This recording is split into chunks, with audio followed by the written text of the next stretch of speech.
everybody. I just want to come in on today just to talk to and holler at leaders, ministers, pastors, anybody working in ministry. The word I keep hearing for today is endure. Endure. And Galatians 6:9 says, and let us not grow weary of doing good, for in due season you will reap if we do not give up.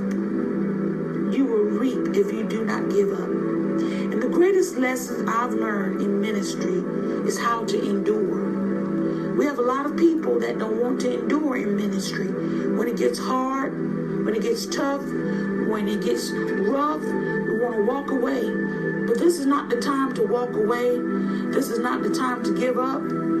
Because you have endured, because you've gone through the suffering, because you're going through the pain, your due season is here. And so I want you to know that even if you think that what you're doing doesn't matter, even when you think that what you're doing doesn't count, God wants you to know today that you are doing what matters. Listen, James 1:12 said, blessed is a man who remains steadfast under trial.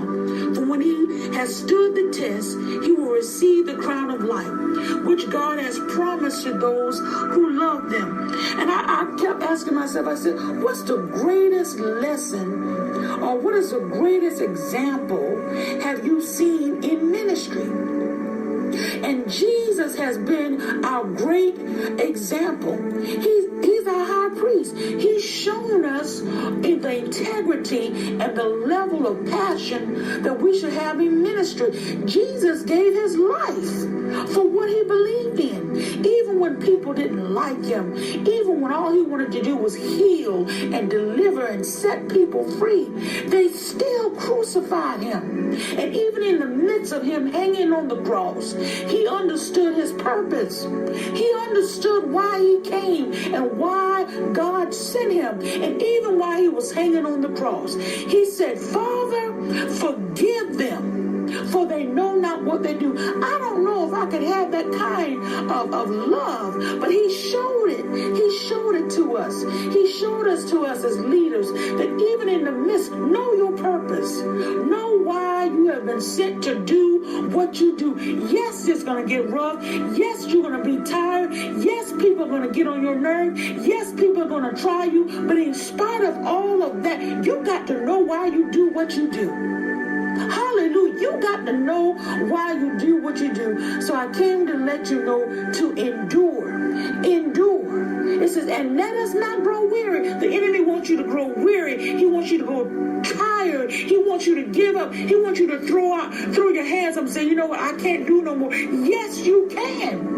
Yes, you can. You got to let your flesh get out the way. You got to tell your flesh, look here, I know what I've been assigned to do. And your spirit will begin to rise. Your spirit man begin to get you energized and excited and motivated and say, you know what, I'm not going to grow weary because I know on the other end of this is due season. And look, if I don't see the promises on this side, I know I'm going to see it when I get the glory because there's a crown waiting for me.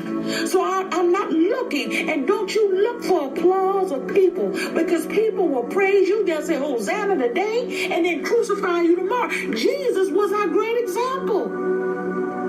So I want you to understand, blessed is the man who remains steadfast. You got to remain steadfast. Who called you? The people, or did God call you? And when you understand that it was God that called you, no matter how rough it gets, no matter how tired you may feel, you keep pushing, you keep enduring, and you keep remaining steadfast.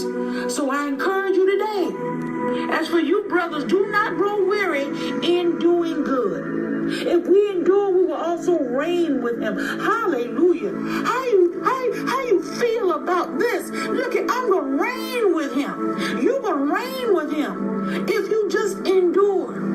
For the suffering of this present time is not worthy to be compared to the glory that shall be revealed. Look here, I'm waiting on something. That's what keeps me going. Hallelujah. What keeps me going is that I'm waiting on something greater. Man can't give it to me. People can't give it to me.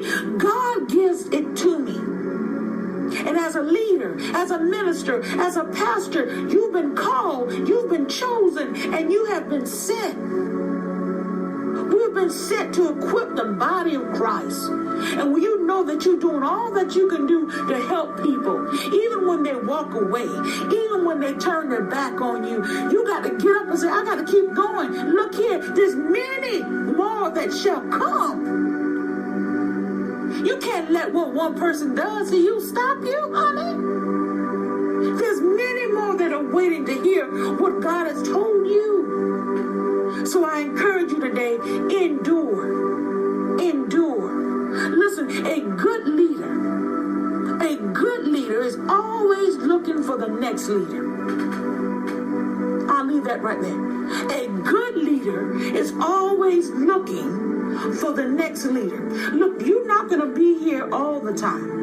That's true. You're not going to be here for always. So even while you're moving, even while you're preaching and teaching and singing and leading and whatever you call ushering or doing hospitality, whatever your assignment is in the kingdom, you should always be trying to prepare somebody else to be even better than you, to do even greater. Jesus said greater works. See, that's not a selfish leader. Because a leader, to me, is always looking to improve themselves and also to make sure, look at when I'm off the scene, I'm passing the baton to somebody who walks in integrity, not somebody who just filling a space or filling a spot to entertain, but I'm talking to somebody who walks in integrity. That's what we need in the kingdom. We don't need entertainers in the kingdom. We need people that walk in integrity, who have passion, who won't fall to the left and fall to the right, and follow every wind and doctrine toss. Just like Aaron, when Moses went up to get the 10 commandments and to get instruction from God, Aaron allowed the people to sway him. And let me tell you, you can't allow people to sway you into doing something that God did not say that you were sanctioned to do. You got to endure, whether they like it or not, whether they love you or not. You got to stand flat foot and do what God says. So I came to encourage you today. I came to tell you today, get up from where you are. Wipe the tears from your eyes. And say, you know what? I am going to endure this thing. Because I know there's greater inside. There's something greater that is coming, folks. There's something greater that is coming. And the enemy is trying to wear the people of God out. But don't you get weary. Because in due season, you will reap if you faint not. God bless you. I love you. Until next time. Bye-bye.